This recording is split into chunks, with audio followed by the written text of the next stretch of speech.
one of my viewers had a great idea, which was to ask people to vote on the next video that I do, and so that's what this video is. I'm going to present 3 possibilities of games for the next video that I work on. It might not be the actual next video I post because I've sort of started working on something else, but if it isn't the actual next one, it'll be the one after that. There are 3 very different games that I'll probably end up doing all of them for the channel, so this is really more of a vote to see what comes first among the 3, and it's not going to be very scientific. I'm either going to have you do comments below and I'll check those out, or maybe do thumbs next to the names of the titles. I got to figure that out, but it's not going to be very scientific, so I'll say that up front. The first one we're looking at here, I'm going to present them sort of chronologically. This would be the oldest game that I have ever treated on the channel. This is a copy of Wolfpack. Wolfpack came out in 1974 from SPI, and it is a solo design game, one of the very early ones. When I first started my channel, you can just look here at the design credits. I've got it set up. I have not played any of these games. None of the ones that I'm going to be presenting I really know very well. I had already started to set this one up to take a look at it. And we can see some of the markers here. We have some cool storm clouds, and of course we have the U-boats, and we have the convoys. These are sort of convoys coming in, and the map here, as you can see, is really classic old school with all the charts and tables that you need right here on the map. And the playing area for the actual counters is not that large. The subtitle of the game says Submarine Warfare in the North Atlantic, 1942 to 44, although as far as I can tell, the scenarios that are set up all come from 1943. You are playing the U-boats in this game, and you are trying to identify and sink Allied merchant convoys. When I first started the channel, I had some concept that I was going to go through and do like a historical section, a playlist on the channel where I found the very first solo designed game, which is Fall of Rome, and start by doing a video on that one and moving forward.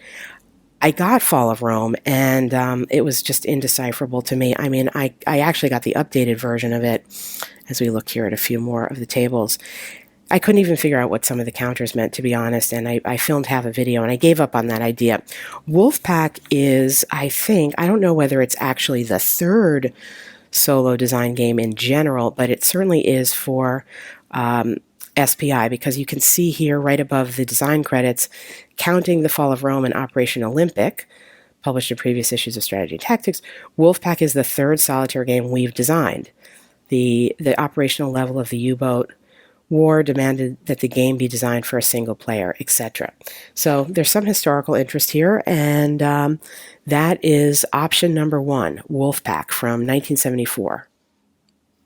Option number 2 is a game from Ares Magazine 1980, which was republished also as a box game, and I think the designer Greg Kostikian retained rights to it and also reissued it in about 2002 or something like that. Here are the original design credits. Here you can see I would be playing the original game that came with the magazine. This is not a solo game, and I'm not really sure, looking at the rules briefly as I have, how soloable it actually is. I'm showing you the map here. You are playing, it plays 2 to 5, and the concept is that you are warring kingdoms in this magical land here and trying to, through conflict, outright conflict, through diplomacy and deals, you are trying to gain victory points by gaining more territory. It has some pretty cool looking pieces here. Here is a barbarian fleet, and we've got, here, I'll show you in the rules. I've been interested in this game because I really do like the fantasy theme, and even though relatively not soloable, I guess I would see what I could do there. We've got some, this is let's see, some type of whale or something. I don't know how clearly that's going to come into focus. There are airships, there's magic, there are heroes, there are, of course, your more or less standard fighters. And this is what one of the heroes looks like here. It looks interesting. I've been a fan of the designer for a long time, and even though, as I said, this is not particularly something, I mean, I don't even know whether I could figure out how to do a solo kind of house rule situation, but might be more of just a general playthrough. But looking at, we have our CRT, terrain effects. There is definitely magic in this game, and here's a sample combat unit you can see. So this is Fantasy Empires in Conflict. Basic description. Simulation of the Red Age of political and military turmoil on the island continent of Castafon, etc. The players assume the role of provincial kings bent on conquest and consolidation by force and deceit, maneuver and manipulation. Each has the goal of bringing under his control sufficient numbers of provinces to win the game. So again, sort of area conquest. Not sure how it will play solo, but certainly good fantasy theme and lots of variety with the counters.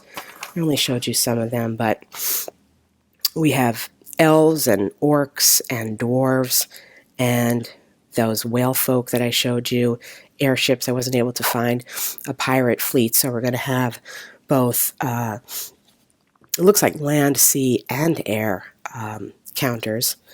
And that is game possibility number 2, Barbarian Kings from Ares Magazine. And finally, option number 3 is King of the Tabletop. This is another magazine game. This was from Dragon Magazine, and it is a Tom Wham design. I've done a couple of his games on the channel already, and he's great with the art, although in a weird way, this one may be the least visually interesting of them all, because looking at some of the counters here, we have various lands that we put down. We have some characters, the Dwarf King, here's a castle. We have, here's some dervishes, there's a sandworm, a magic sword, some treasures here. These are very thin. I see I can't even pick it up. I received the game with the counters already cut out before they were mounted, so I'm dealing with very thin paper there, so there may be a bit of a struggle in that regard. There is no map. What you're doing is, well, let me explain the game. This is also not solo. I think it's 2 to 4. This is a fantasy game played with a large assortment of cardboard tiles. You begin the game as a landed aristocrat in a strange kingdom. You wouldn't really want to live there. You hold great territories of land and guard them with large armies that defy description. You're given a player chart on which to organize your holdings, and you begin the game with a random amount of things. And basically what you're trying to do is to increase what you've got at the expense of the other people playing the game. You can see from the description and the artwork, obviously this is meant to be a lighter game. There are some special characters in here. There's a thief. There's that lucky charm we showed you, a dust of defense. And there are rules, well, there are optional rules for trading. And again, this will have to be definitely modified to demonstrate any type of solo play. I'm not sure how effectively that will work. Here we're looking at the contents of the counters. You can see with the terrains. I don't know much about this game, but I do know that some of the characters, or maybe all of them, only quote-unquote work in a certain way if they're on the proper terrain. So there's some interesting possibilities there. We have some treasures, some characters that come from the swamp. There is magic, as I said. And just looking back here, so the visual is basically going to be a bunch of these, depending on how many characters I play, a bunch of these charts, because there is actually no other map. You're just managing these assets, land, your fortifications, cities, villages, and mines. We have our sequence of play here, and there are, I guess, some events that can occur, forest fires and sandstorms and things of that nature. No idea how this will actually play out on a video, but it's interesting to me because I've done a bunch of Tom Wham games and enjoy them. This is, again, a bit different than the others, but it is for you option number 3, King of the Tabletop.